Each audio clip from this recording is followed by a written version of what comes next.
Olá, este é o Giro de Notícias da Agência Rádio Web. Eu sou Felipe Osborio e a partir de agora você fica muito bem informado em menos tempo. Casos de Covid param de crescer no país, na maioria das grandes cidades do Brasil. Situação de estabilidade está em 41% e desaceleração do contágio em 29%. Governo federal define novas regras para o auxílio emergencial. Alain Barbosa. Não é só o valor do auxílio emergencial que mudou. Quem mora no exterior, tenha menos de 18 anos, exceto em caso de mães adolescentes e presos em regime fechado, não podem receber o benefício. Esta e outras restrições foram definidas na medida provisória publicada no Diário Oficial da União desta quinta-feira. Também estão fora do programa os que têm renda mensal por pessoa da família acima de meio salário mínimo e renda familiar mensal total acima de 3 salários mínimos. Quem tiver indicativo de óbito nas bases de dados do governo federal não receberá o auxílio. Continuamos em Brasília, agora com Alexandra Fiore, com as principais informações da capital federal. Felipe, aqui em Brasília, os senadores aprovaram em votação simbólica a medida provisória que reservou 5 bilhões de reais para socorrer o setor de turismo, uma forma de reduzir os impactos causados pelo coronavírus. Na prática, vai fornecer crédito para o setor para servir como capital de giro.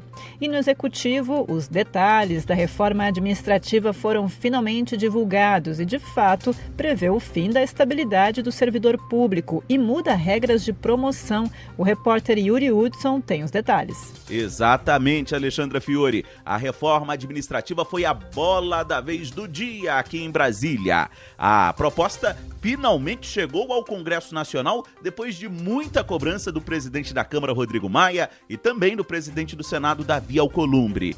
O tema é polêmico e o governo quer mexer em temas cruciais no funcionalismo público, como o fim da estabilidade, o fim da licença-prêmio, da aposentadoria compulsória e também a proibição de que os funcionários públicos tirem mais de 30 dias de férias por ano. Segundo o secretário adjunto de Gestão e Desempenho do Ministério da Economia, Gleison Rubim, mesmo trazendo mudanças como o fim da estabilidade, essa reforma vai trazer uma segurança de que o governo vai conseguir cumprir com todos os gastos planejados, inclusive o pagamento dos servidores.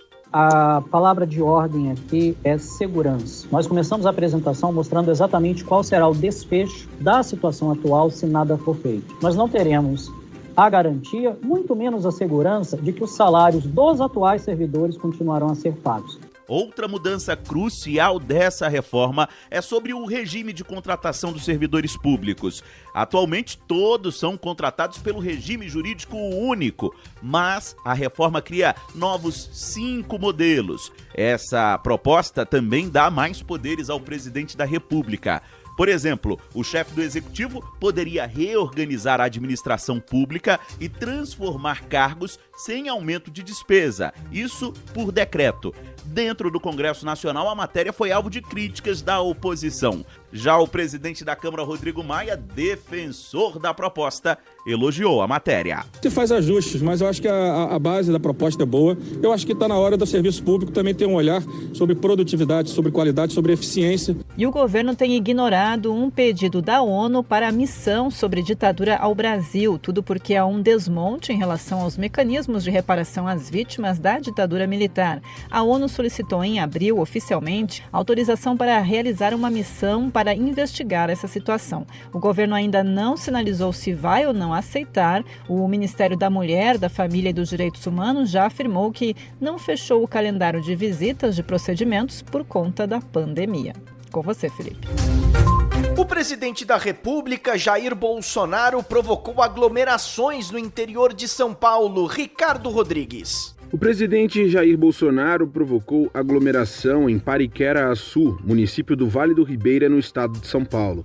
Acompanhado de ministros, Bolsonaro apresentou nesta quinta-feira o projeto da ponte que cruzará o rio que dá nome à cidade. Aproximadamente 2.000 pessoas se juntaram para acompanhar os discursos. Dezenas delas estavam sem máscaras, inclusive o presidente e outros integrantes do governo federal. Bolsonaro descumpriu a obrigatoriedade do uso de máscara, vigente em São Paulo.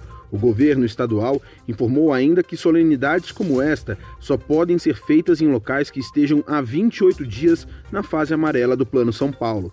Pariquera-Açu e o Vale do Ribeira estão na fase laranja.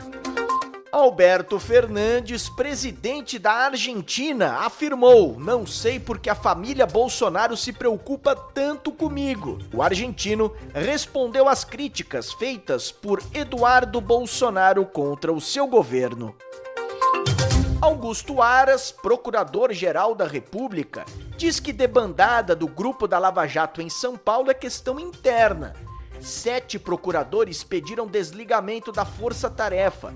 Eles argumentam incompatibilidade insolúvel com a atuação da procuradora Viviane Oliveira Martins. Câmara do Rio de Janeiro decide barrar processo de impeachment contra o prefeito Marcelo Crivella. Sessão de votação foi híbrida. Alguns vereadores votaram de casa, outros presencialmente. E por 25 votos a 23, os vereadores decidiram rejeitar a proposta. É isso, ponto final nesta edição do Giro de Notícias. Segunda-feira eu volto com mais informação em menos tempo. Até lá!